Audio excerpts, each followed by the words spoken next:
The world of media is changing, as we've reported on the giant media merger madness that seems to be going on almost a daily basis. And one question is, if too much is being paid for some of these companies, and will that make them unviable? And what about local content? Is it gone forever? For more, we turn to the host of The Big Picture here on RT America, veteran media consultant Holland Cooke, and our friend conservative TV and radio commentator Steve Malzberg. Thank you both for joining, guys. Holland, iHeartMedia is one media venture that hasn't worked out like planned. Perhaps there was too much money paid and invested there. Give us the background on how this giant conglomerate even took place. The original sin was committed late at night in 1996.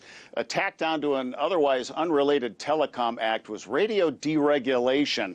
And the simple story is that one company had a ration of stations they were allowed to own, a dozen, and no more than 4 in one city. Now, one company could own as many stations as they want. They can now have as many as 8 in one city. So it became a seller's market. And local radio, the beloved mom and pop independent operators that made radio so delightfully local, probably had no intention of selling.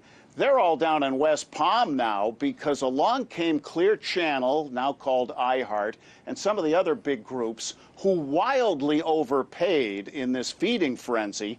And ever since, they've been burning the furniture to keep the lights on because the mortgage is just untenable.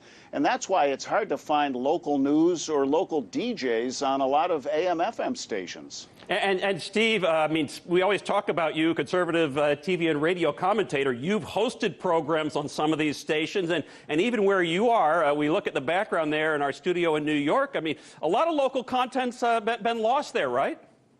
Oh, yeah, absolutely. I mean, I was on WABC. At one point, Rush, Limbaugh, Sean Hannity, Mark Levin, John Batchelor, all now some of the biggest syndicated shows that go all over the country and occupy radio slots all over the country at the expense of local programming. They were all local shows at WABC at one point, and that's just one example. Plus, I had an overnight show. You don't get live overnight on stations anymore either. You have a couple of syndicated shows that take up all the airtime overnight. Yeah, and Steve, speak to this whole the overbidding and what's going on. We see the bids for Sky, the high Sky prices for Sky, and other media venues. Bring us up to speed on what's going on between Fox and Comcast and Disney, and try to untangle that weird web for us.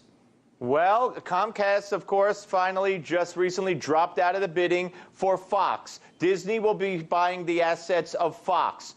So that's clear and done for a lot of reasons. Comcast couldn't afford it after a while. Also, they were afraid, and so was Rupert Murdoch, that it wouldn't pass FCC, or should I say antitrust muster here in the United States with the regulators. So they wanted the Disney deal. They got the Disney deal. Now, the new gem here is Sky. Sky is a pay-per-view content provider throughout Europe, 5 countries, 25 million subscribers, and Fox owns 39% of Sky. So Disney's going to acquire 39% of Sky. Disney would like the rest of it. Comcast would like to buy Sky. Comcast is probably going to get the 61% that Disney isn't going to get. So they're going to have 2 companies that are going to have to work together, or here's a solution that's being bandied about. Hulu, an OTT, of course, you know Hulu, that provides programming as well through streaming and webs and internet, etc. Disney already owns 30% approximately. Comcast owns 30%. Fox owns the rest. So Disney's going to wind up owning over 60% of Hulu.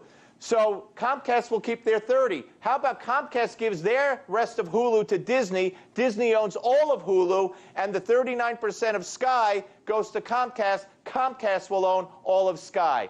Now, if that sounds complicated, that ain't nothing, because it was much worse and more complicated before Comcast dropped out of Fox. Yeah. No, so that's where we are right now. You did a great job of untangling it for us. And it just, you know, when you talk about all these companies, and you mentioned Hulu, you know, Holland, when we look at satellite radio and streaming and all the consolidation taking place, I mean, Are we simply, is it inevitable we're going down this road to bigger is supposedly better? Have we lost local content forever, Holland? Well, the timing couldn't have been worse for big corporate radio to dumb down the local programming. It was the perfect storm. iPod was the shiny object back then. Now we have Sirius XM, which you mentioned, Pandora, streaming, downloads. There was never a more important time for broadcasters to do something unique, to be local.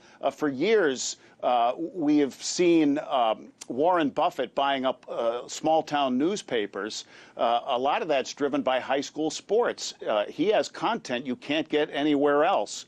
I believe that as these big companies begin to de-lever, they're going to sell the smallest markets first, and things have a way of working out, and that there will be a new generation of mom-and-pop independent broadcasters who resume the local programming that made AM/FM radio so special. I sort of hope that happens. I mean, I love free enterprise, but I sort of hope that happens. And Holland, just real quick, we've only got a little bit of time, but Sinclair Broadcasting Group, which operates in the neighborhood of 200 TV stations in the U.S., is still smarting from that embarrassing script where they ask the anchors to all say a certain thing. But they're trying to buy Tribune Media, but the FCC chairman, Pai, is sort of throwing up roadblocks. What's going on with that? Well, that viral video of all the local anchors parroting the same script from headquarters really was an embarrassment, because with all the talk about fake news and the Trump bluster, the media has lost respect, and that last bastion of respectable media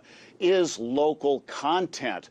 So Sinclair's got some triage to do, and Chairman Pai himself has been under investigation for perhaps improper contact with the Sinclair people as he was opening the door by deregulating various aspects that would have made that Tribune merger possible. So he's now backing away, and he wants an administrative law judge to decide whether or not the Sinclair Tribune deal happens. Steve, real quick, what's your take? They were a big supporter, Sinclair, of Trump. What about it?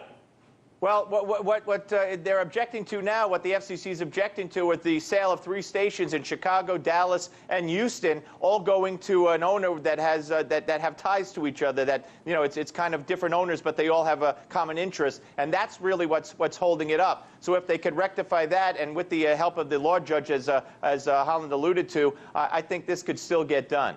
Well, I think we've untangled about as much as we can in our time allotted. We thank you both, conservative TV and radio commentator Steve Malzberg and the host of The Big Picture, RT's Holland Cooke. Thank you both, guys. You bet, Kamesh. Thank you, Bart. The mainstream media, swarming with falsehoods, riddled with censorship and under corporate control, is incapable of truly informing its audience. It can't rise above the corrupt motives of those calling the shots. When you awaken to this fact, turn to RT America, where we dare to question more.